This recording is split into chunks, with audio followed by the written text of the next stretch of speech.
오늘 우리에게 주시는 하나님의 말씀은 사무엘상 8장 1절부터 9절까지 말씀. 사무엘상 8장 1절부터 9절까지 말씀. 구약성경 418면에 있습니다. 사무엘상 8장 1절부터 9절까지 말씀, 우리 한 목소리로 말씀 읽겠습니다. 사무엘이 늙음에 그의 아들들을 이스라엘 사사로 삼으니 장자의 이름은 요엘이요 차자의 이름은 아비아라. 그들이 브엘세바에서 사사가 되니라. 그의 아들들이 자기 아버지의 행위를 따르지 아니하고 이익을 따라 뇌물을 받고 판결을 굽게 하니라. 이스라엘 모든 장로가 모여 라마에 있는 사무엘에게 나아가서 그에게 이르되, 보소서, 당신은 늙고 당신의 아들들은 당신의 행위를 따르지 아니하니 모든 나라와 같이 우리에게 왕을 세워 우리를 다스리게 하소서 한지라. 우리에게 왕을 주어 우리를 다스리게 하라 했을 때에 사무엘이 그것을 기뻐하지 아니하여 여호와께 기도하매 여호와께서 사무엘에게 이르시되, 백성이 내게 한 말을 다 들으라. 이는 그들이 너를 버림이 아니요 나를 버려 자기들의 왕이 되지 못하게 함이니라. 내가 그들을 애굽에서 인도하여 낸 날부터 오늘까지 그들이 모든 행사로 나를 버리고 다른 신들을 섬김같이 내게도 그리하는도다. 그러므로 그들의 말을 듣되 너는 그들에게 엄히 경고하고 그들을 다스릴 왕의 제도를 가르치라. 아멘. 믿음의 형제 자매들 인사 나누도록 하겠습니다. 사랑하고 축복합니다. 은혜 많이 받고 돌아갑시다. 꼭! 감사합니다. 여름의 막바지에 접어드는 것 같습니다. 이제 새벽에 좀 선선한 공기가 있고 저녁도 좀 선선해지는 것 같은데요. 여러분들 혹시나 이 여름 기간에 너무 더워서 또 뭐 여러 가지 상황들로 인해서 마음이 좀 흐트러졌다면 다시 마음을 가다듬고 또 믿음의 경주를 함께 달려가는 은혜가 있기를 소원합니다. 주변에 좀 흐트러져 있다. 어떻게 해야 될까요? 정신 차리라 이러면 안 되고 같이 기도해주고 같이 권면해서 은혜의 자리로 손잡고 나오시기 바랍니다. 주일 한 번으로는 안 돼요, 여러분. 주일은 기본이에요. 기본 중에 기본이에요. 새벽도 도전하시고 수요 예배도 도전하시고, 수요 예배는 구역 공과 또 하잖아요.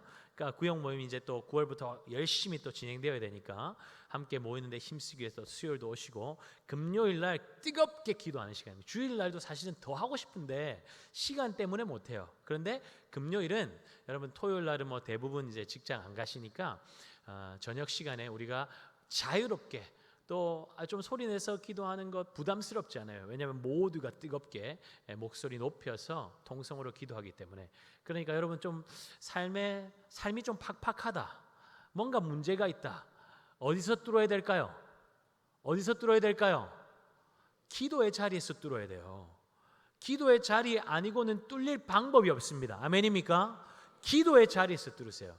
그리고 주일날도 여러분 한 번 기도할 때 정말 힘을 다해서 기도하세요. 짧게 기도하더라도 기도 뜨겁게 하시고, 축도 이후에 급하게 나가지 마시고 시간을 들여서 잠잠히 주님 앞에 또 머무는 시간을 가지세요.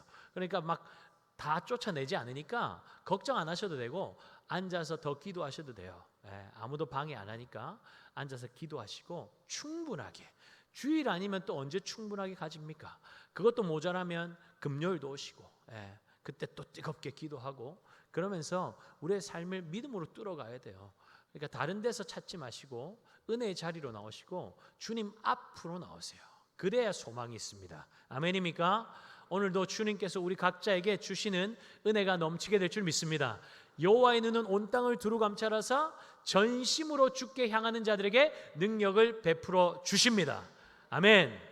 그 능력을 오늘 경험하는 우리 모든 성도님 될 수 있기를 예수님의 이름으로 축복합니다.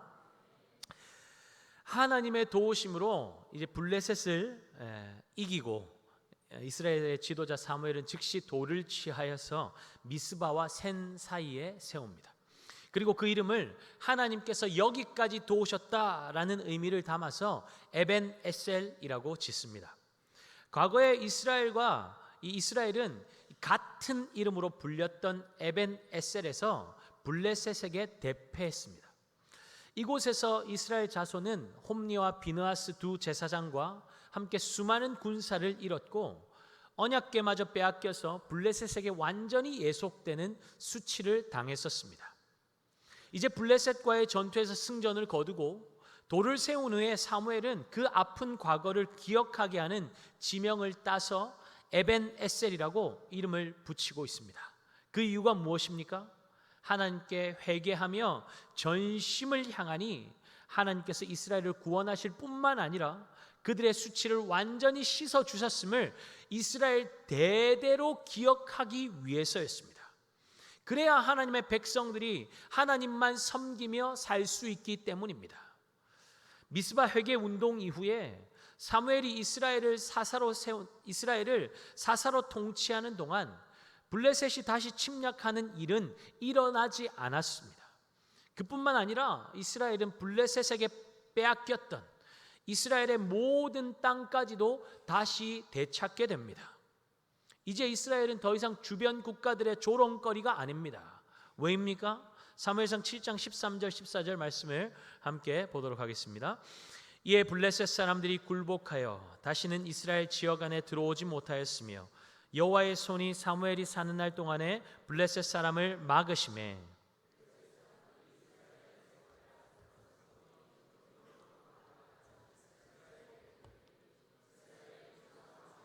블레셋 사람들의 손에서 도로 찾았고 또 이스라엘과 아모리 사람 사이에 평화가 있었더라. 아멘. 이스라엘의 무너지고 깨어진 것들이 회복되고 빼앗겼던 것들을 다시 찾아내고 평화를 누릴 수 있었던 이유가 무엇이라고 말씀하고 있습니까? 여호와의 손이 사무엘이 사는 날 동안에 블레셋 사람을 막으시매, 그렇게 기록되어 있죠. 하나님의 손이 이스라엘을 돌보시고 지키셨기 때문에 라는 것입니다. 그런데 정치적 안정과 평화로운 시간이 지속되자 이스라엘의 기억 속에서 하나님이 또 희미해지기 시작합니다. 많은 시간이 흐르고 사무엘은 늙었습니다.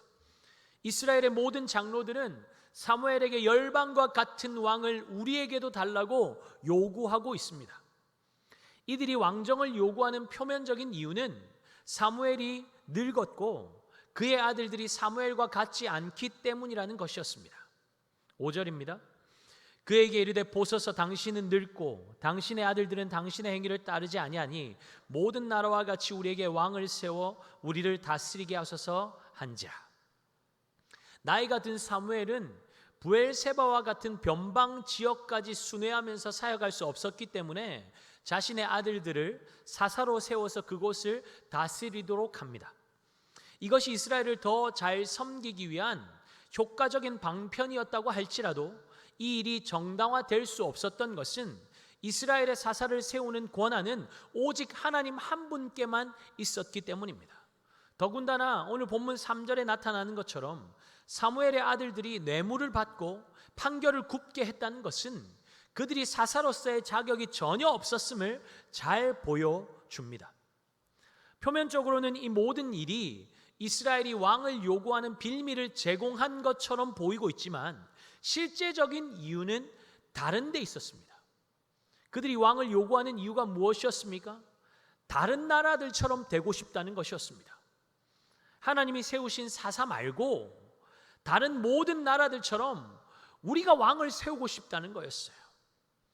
강력한 왕을 세우면 주변 국가들과의 외교 관계에서도 유리한 지위를 확보할 수 있기 때문이죠. 사실 지금까지 이어온 지파 동맹 체제로는 주변 열강들과 열강들과 사이에서 외교에서 밀릴 수밖에 없었기 때문입니다. 이스라엘의 장로들은 외교에서 주변 열강들과 어깨를 나란히 하기 위해서는 강력한 중앙 집권적인 체제로의 변화가 있어야 한다는 것이었습니다. 둘째는 국가의 든든한 안보를 위해서였습니다. 이스라엘 지파 동맹 체제로는 주변 국가들의 침략이 있을 때에 신속하게 대처할 수 없다는 것입니다. 비록 국가 위기의 순간마다 하나님께서 사사들을 세우시고 그들을 통해서 나라를 구원하시기는 하셨지만 백성들의 희망은 근원적으로 나라가 이방의 침입을 받지 않는 강력한 국가가 되는 것이었습니다. 그리고 그런 나라가 되기 위해서는 강력한 중앙 집권적인 왕정 제도가 필수적인 이라는 결론에 이르게 된 것이죠. 그래서 그들은 왕정 제도가 그들에게 무거운 굴레를 지워줄 것이라는 경고에도 불구하고 더욱더 강하게 왕정을 요구하고 나섰던 것입니다. 이런 측면에서 볼 때 이스라엘의 왕정 요구는 너무나 합리적이며 자연스러운 것으로 보입니다. 그러나 하나님은 이를 어떻게 보시는지 말씀을 통해서 한번 봅시다. 7절입니다. 함께 읽겠습니다. 여호와께서 사무엘에게 이르시되 백성이 내게 한 말을 다 들으라. 이는 그들이 너를 버림이 아니요 나를 버려 자기들의 왕이 되지 못하게 함이니라. 나를 버렸다 말씀하십니다. 이스라엘에 비록 인간 왕은 없었지만 분명 왕이 계셨죠. 누구십니까? 온 세상을 창조하시고 만왕의 왕이요 만주의 주로서 온 세상 만물과 인간 역사를 홀로 주관하고 계시는 여호와 하나님이 그들의 진정한 왕이셨습니다. 그럼에도 불구하고 이스라엘 백성들은 외세의 침입이나 국가의 세약이 그들의 잘못에 대한 하나님의 징계인 것은 깨닫지 못하고 하나님이 자신들을 보호하지 못한다는 불신앙에 빠져서 하나님이 없이 단지 정치 체제 개혁만을 통해서 정의로운 사회, 강대한 국가, 세계 무대에서 인정받는 민족 공동체를 만들려는 철저한 인본주의에 빠져 있었던 것입니다. 그런데 기억할 것은 무엇입니까? 지금 그들은 이방 나라들의 압제 가운데 있는 것이 아니라 하나님의 전적인 은혜로 말미암아 평화의 시대를 구가하고 있었다는 것입니다. 그런데도 인간은 만족이 없죠. 그들은 보이지 않는 하나님이 아니라 눈에 보이는 강한 왕이 강력한 리더십을 가지고 자기들을 더욱더 편안하게, 더욱더 안전하게, 더욱더 행복하게 번영으로 이끌어주기를 원하고 있는 것입니다. 여러분, 이스라엘의 안정과 평안, 번영이 어디서 비롯되었습니까? 그들이 압제자들의 손에서 벗어나서 자유를 누리고 빼앗겼던 땅을 다시 회복하고 갈등과 위기를 벗어나서 평화를 누릴 수 있었던 이유가 무엇이었습니까? 하나님의 손이 그들과 함께 하고 계시고 그들을 지키시고 보호하시기 때문 아닙니까? 그런데도 그들은 문제의 본질을 보지 못하는 것이죠. 과거의 사건들만 봐도 명확한데 말입니다. 법궤를 빼앗긴 사건, 법궤가 돌아온 것이 신기해서 법궤를 열어서 안을 들여다보다가 70명이 죽은 사건, 법궤가 이스라엘에 돌아왔음에도 불구하고 이스라엘이 블레셋의 압제에서 벗어나지 못하고 두려움 가운데 지낼 수밖에 없었던 그 모든 이유가 무엇이었습니까? 하나님을 하나님으로 인정하지 않는 그들의 불신앙 때문이었습니다. 그런데 그 문제가 언제 해소되던가요? 법궤가 이스라엘로 다시 돌아온 때였습니까? 그렇지 않죠. 그들이 물 쏟듯이 자신의 전 존재를 쏟아 부으며 하나님 앞에 자신들의 불신앙을 회개하고 하나님 아닌 다른 의지하고 있던 대상을 철저히 잘라내고 온 마음을 다하여 하나님께로 향하여 엎드렸을 때에 그들에게 하나님의 구원의 역사가 임한 것 아닙니까? 그런데도 그들은 또 하나님을 왕으로 인정하지 않고 하나님의 통치권을 벗어나서 인간의 통치 아래로 자신을 복속시키려 하고 있는 것입니다. 그들은 현실을 보는 영적 감각이 완전히 무뎌져 있습니다. 문제의 원인과 해결 방안을 완전히 다른 곳에서 찾고 있죠. 번지수가 틀렸죠. 결국 하나님을 빼버린 인생 가운데 남게 될 것은 무엇입니까? 또 빼앗기고 또 압제당하고 또 수치와 모욕과 인생의 온갖 쓴맛을 보게 될 것 아닙니까? 이것이 하나님께서 왕을 요구하는 이스라엘 백성들에게 주시는 경고죠. 오늘 본문에 읽진 않았지만 우리 10절에서 17절 말씀을 한번 천천히 함께 읽어보도록 하겠습니다. 10절에서 17절까지입니다. 사무엘이 왕을 요구하는 백성에게 여호와의 모든 말씀을 말하여 이르되 너희를 다스릴 왕의 제도는 이러하니라. 그가 너희 아들들을 데려다가 그의 병거와 말을 어거하게 하리니 그들이 그 병거 앞에서 달릴 것이며 그가 또 너희의 아들들을 1000부장과 50부장을 삼을 것이며 자기 밭을 갈게 하고 자기 추수를 하게 할 것이며 자기 무기와 병거의 장비도 만들게 할 것이며 그가 또 너희의 딸들을 데려다가 향료 만드는 자와 요리하는 자와 떡 굽는 자로 삼을 것이며 그가 또 너희의 밭과 포도원과 감람원에서 제일 좋은 것을 가져다가 자기의 신하들에게 줄 것이며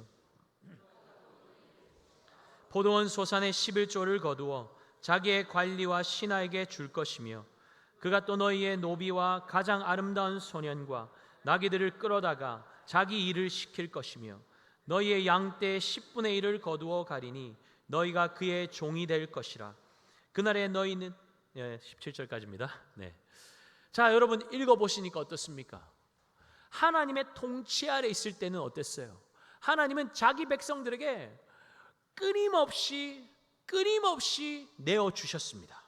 그런데 이제 새롭게 그들이 세울 왕, 그들에게 새롭게 들어설 왕권은 자기 백성들에게 끊임없이 요구할 것이라는 것입니다. 다 빼앗아 갈 것이라는 거예요. 하나님의 통치 아래서 이스라엘 백성들이 한 일이라고는 앞서 싸우시는 하나님의 뒤에 숨어서 하나님께서 대적을 물리치고 처리하시면 그제서야 뒷정리하는 것이 전부였습니다. 그런데 앞으로 그들이 세울 왕은 자신의 영리를 위해서 백성들의 재산과 노동력을 착취할 것이라는 것입니다. 또한 백성들은 왕을 섬기기 위해서 자신의 전부와 같은 자식들을 내놓아야 할 것이고 그 자식들은 자유를 빼앗긴 노예와 같이 생명 걸고 왕을 위해서 전쟁을 치러내야 할 것이라는 것입니다. 결국 하나님을 버리고 인간 왕을 택하는 이스라엘의 운명은 무엇이라는 말씀입니까? 종입니다. 종이에요. 노예 생활이 얼마나 비참하고 힘든지 애굽에서 경험했던 민족이 바로 이스라엘 아닙니까? 그런데 그 지긋지긋한 노예 생활에서 벗어난 지 400년도 채 되지 않아서 다시 자청하여서 노예의 신분으로 돌아가려고 하고 있는 이스라엘에게 사무엘은 안타까운 심정으로 경고하고 있는 것이죠. 평안한 삶을 위해서 더 행복하고 안락한 삶을 위한 최선의 선택이 결국 그들을 종으로 전락시키는 족쇄가 된다는 것입니다. 마지막 18절은 너무나 섬뜩한 말씀입니다. 그날에 너희는 너희가 택한 왕으로 말미암아 부르짖되 그날에 여호와께서 너희에게 응답하지 아니하시리라 하니, 애굽의 착취와 압제로 인해서 고통을 이기지 못해 하나님께 부르짖었던 그때를 떠올리게 하는 말씀 아닙니까? 사무엘의 경고의 요점은 분명합니다. 너희는 자유를 위해서 왕권을 지금 바라고 있지만 실제로 세워질 왕권은 너희를 과거 이집트에서 너희 선조가 노예 생활을 했던 것처럼 너희를 속박하게 될 것이다. 이래도 왕을 원하는가? 그럼에도 불구하고 이스라엘은 그들의 생각을 바꾸지 않습니다. 그들이 뭐라고 말합니까? 오늘 본문 19절 20절 함께 읽겠습니다. 백성이 사무엘의 말 듣기를 거절하여 이르되 아니로소이다. 우리도 우리 왕이 있어야 하리니 우리도 다른 나라들 같이 되어 우리의 왕이 우리를 다스리며 우리 앞에 나가서 우리의 싸움을 싸워야 할 것이니이다 하는지라. 띄워놓으세요. 여러분, 지금 이스라엘을 사로잡고 있는 생각이 무엇입니까? 우리도 다른 나라들 같이 되어, 바꾸어 말하면 무슨 말이에요? 우리도 세상 사람들처럼 살게 해달라는 것입니다. 이 말은 하나님과의 언약 관계를 거부하는 발언입니다. 자신들의 정체성을 완전히 부정하는 말이죠. 그들은 더 이상 하나님의 통치 아래 있지 않겠다는 것입니다. 이제 우리가 우리의 삶을 개척하겠습니다. 독립선언을 외치고 있는 것입니다. 왜입니까? 불안하니까요. 불안하니까. 하나님은 눈에 보이지도 않고 손에 잡히지도 않으니까요. 그러니까 눈에 보이고 손에 잡히는 당장 결과를 만들어낼 왕을 달라는 것이죠. 그러니 그들은 왕을 세워서 우리 앞에 나가서 우리의 싸움을 싸워야 할 것이니다 라고 말하고 있는 것입니다. 여러분, 하나님께서 그들을 평안히 살도록 지키고 보호하지 못했습니까? 하나님께서 더 이상 이스라엘을 위해서 싸우지 않기 때문에 지금 그들이 이러한 결정을 내린 것입니까? 아니면 하나님이 다른 나라의 왕들보다 능력이 부족하시기 때문입니까? 지금 그들이 누리고 있는 평화의 결과는 하나님으로부터 온 것 아닙니까? 여호와의 손이 그들과 함께 하시니까 그들에게 평안과 안정이 찾아온 것 아닙니까? 그럼에도 불구하고 그들은 여전히 하나님을 자신들의 왕으로 인정하고 있지 않는 것이죠. 세상의 화려함에 눈이 멀고 욕망과 야심으로 가득 차서 온 마음이 세상에 마비되어 버렸습니다. 세상의 노예가 되어버린 것이죠. 그러니 사무엘의 경고와 권면이 귀에 들어올 리가 없습니다. 여러분, 이것이 혹 우리의 모습은 아닙니까? 우리는 하나님 앞에 예배 드리는 이 순간에조차 끊임없이 우리의 피로를 앞세우고 있습니다. 이스라엘의 요구처럼 우리도 세상 사람들처럼 살게 해달라고 하나님께 구할 때가 너무나 많은 것이죠. 하나님, 주일 외에 다른 날 예배 드리러 오지 않아도 되게 주일 예배 한 번으로 은혜 가득 채워주시고 일주일 아무 탈 없이 살게 해주세요.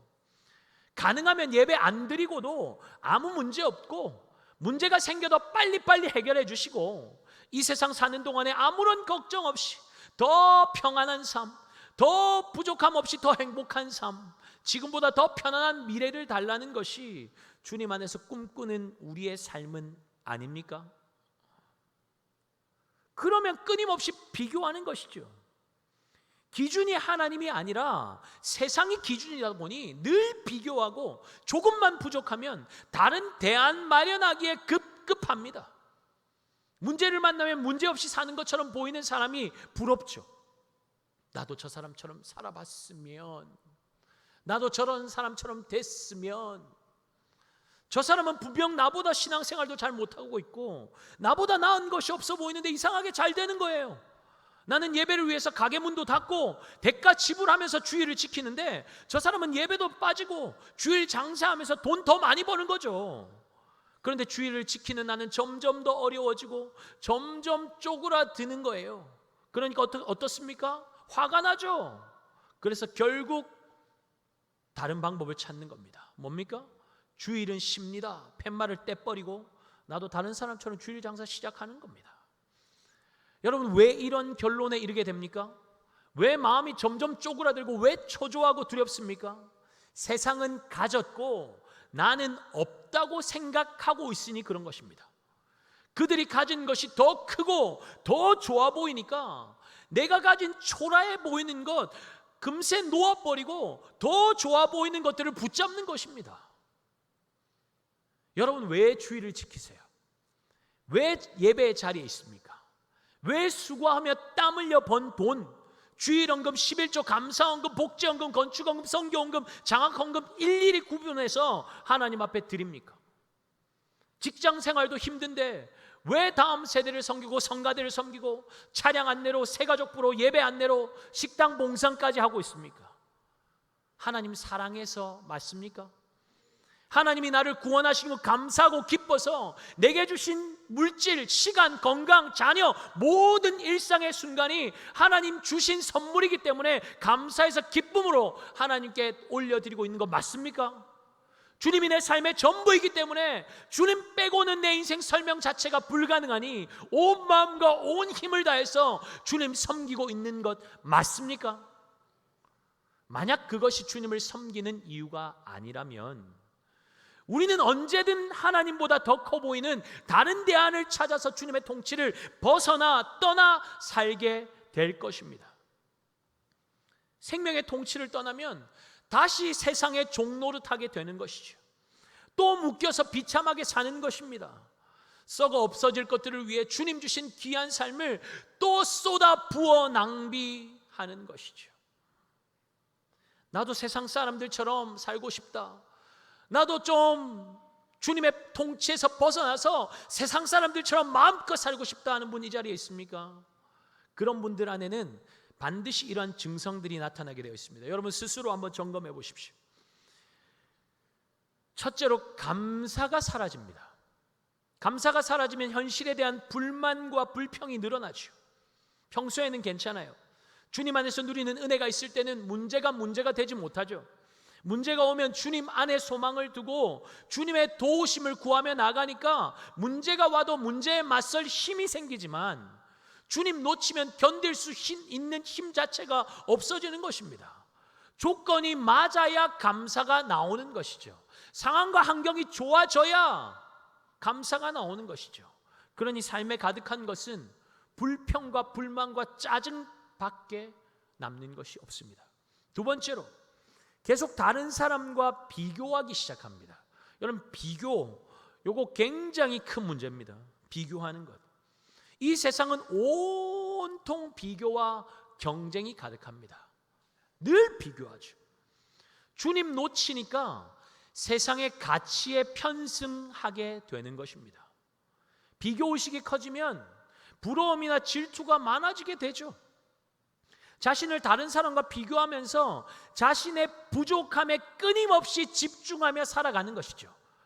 없는 것에 온 마음과 온 생각이 다 빼앗기는 거예요.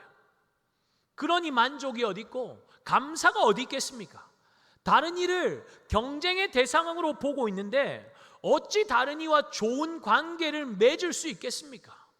질투가 생기니 뒷담화하고 깎아내리고 그렇게 관계의 균열이 생겨버리는 거죠. 왜 이런 일이 생깁니까? 하나님과의 관계가 깨어져 있으니 사람과의 관계가 깨어지는 것은 너무나 당연한 것입니다.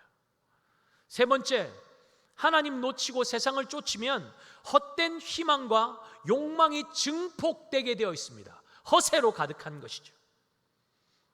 이런 거예요. 요즘 젊은이들 카푸어라 그러잖아요. 좋은 차 타고 다니는데 집은 없어요. 그냥 고시원에 살아요. 라면 먹고 살아요. 허세만 가득한 거예요. 헛된 희망과 욕망이 증폭되기 때문이에요. 남들이 가진 것을 나도 갖기만 한다면 내 상태는 더 나아질 것이고 더 멋진 삶을 살게 될 것이라는 헛된 희망을 가지게 되는 것이죠. 그러니 더 가지고 더 채우려고 길을 쓰며 살아가는 것입니다. 그런데 결과는 어떻습니까? 바닷물을 마시는 것처럼 갈증은 더해져만 가는 것이죠. 도무지 만족이 없죠. 여러분, 왜 비교합니까? 왜 불만과 불안이 생깁니까? 왜 평안이 없습니까? 진정 있어야 할 것이 내 안에 없기 때문입니다. 다른 사람이 문제가 아니고 내 안에 있어야 할 것이 없기 때문에 문제인 거예요. 진정 붙들어야 할 것을 놓치고 있기 때문입니다. 왜 이스라엘 백성들이 자신들이 택한 왕 때문에 고통 가운데 부르짖을 때에 하나님께서 응답하지 않을 것이라고 말씀하십니까? 하나님을 버리고 인간 왕에게 자신들의 삶을 맡겨버렸기 때문이 아닙니까? 그 하나님 붙잡지 않고 다른 것 붙잡고 다른 것 소망하고 다른 것 희망하고 그것 쫓아가면 소망 없어요. 만족 없어요. 기쁨 없어요. 세상 그 어떤 것도 우리를 만족시킬 수 없습니다. 일시적인 쾌락과 안정감을 제공하는 세상의 것들이 지금 당장 내 문제를 해결해 줄 것처럼 보이지만 그렇지 않다는 거예요. 여러분, 세상 사람들이 왜 술 취해 살아갑니까? 왜 술 취해 살아가요? 잠깐이라도 스트레스와 고통을 잊기 위해서 아닙니까? 그러면 뭐합니까? 술 깨면 또 변하지 않는 현실을 마주하게 될 텐데요. 그게 근원적인 문제 해결 방법이 아닌데 그거 붙잡고 살아가니까, 주의 백성들조차도 그런 거 붙잡고 살아가니까 세상 사람과 똑같은 거죠. 그러니 여러분, 현실을 직면해야 합니다. 직면해야 돼요. 여러분 안에 여전히 혼돈과 공허, 결핍과 불안, 답답함, 염려, 근심, 걱정과 두려움이 있습니까? 그 모든 것들은 세상 것들이 없어서가 아니에요.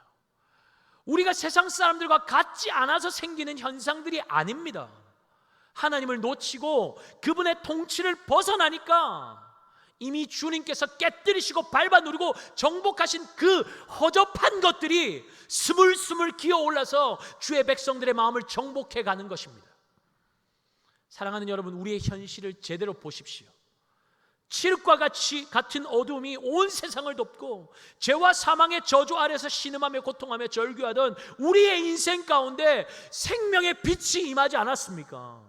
예수 그리스도로 말미암아 우리의 삶 가운데 임한 하나님 나라, 그곳에는 참 평안과 참 만족과 참 기쁨과 참 생명이 있습니다. 믿으십니까? 그렇다면 누가 하나님 나라를 누릴 수 있습니까? 하나님의 통치를 믿음으로 인정하고 그 통치 아래 살아가는 자가 하나님 나라를 누리게 되는 것이죠. 무슨 말입니까? 예수 믿고 구원받은 자라면 누구든 내 상황과 환경이 어떠하든 상관없이 세상은 절대로 줄 수 없는 하나님 나라 안에 있는 온갖 좋은 것들을 받아 누릴 수 있다는 것입니다. 여러분, 이것이 우리의 현실이에요. 이것이 우리의 현실이에요. 지금 좀 쪼들리고, 지금 좀 어렵고, 지금 좀 궁핍에 처한다고 할지라도, 지금 좀 오해보고, 지금 좀 손해본다고 할지라도, 여러분, 우리에게 하나님 나라가 있어요. 예수 그리스도가 우리와 함께 계세요. 그 생명과 그 평안과 그 기쁨과 만족을 받아 누릴 수 있다는 것입니다. 그런데 무엇 때문에 세상과 비교하며 무엇 때문에 세상에 하찮은 것들을 잡으려고 종살이를 자청한단 말입니까? 그럴 이유가 없는 것이죠. 그럼에도 이스라엘 백성이 현실의 상황을 회피하며 나도 다른 나라들처럼 세상 사람들처럼 살게 해주십시오 외친 것처럼 여전히 세상 사람들이 부럽고, 여전히 내 삶이 세상과 비교가 되고, 여전히 세상 것이 더 크고 화려해 보이고 좋아 보이고, 그것 붙잡으면 더 행복할 것 같고 내 삶에 더 만족과 평안이 임할 것이라는 헛된 희망을 가지고 있습니까? 거기에 행복 없어요. 미래도 소망도 없습니다. 시 사라지는 안개와 같을 뿐입니다. 오직 예수 그리스도 안에만 참 평안과 참 생명과 참 기쁨이 있습니다. 아멘이십니까? 주님만이 영원하시며 주님만이 우리의 미래와 소망이 되십니다.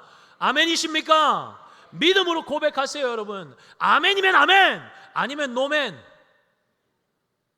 주님만이 영원하시며 주님이 우리의 미래와 소망이 되시는 분만 아멘 합시다. 왜 결국에는 사라져버릴 세상 것에 소망 두고 왜 세상에 기웃기웃거립니까? 진짜를 못 만났기 때문이죠. 진짜를 만나면 가짜는 거품이 다 빠지는 거예요. 가짜의 실체는 껍데기뿐인 것이 보이게 됩니다.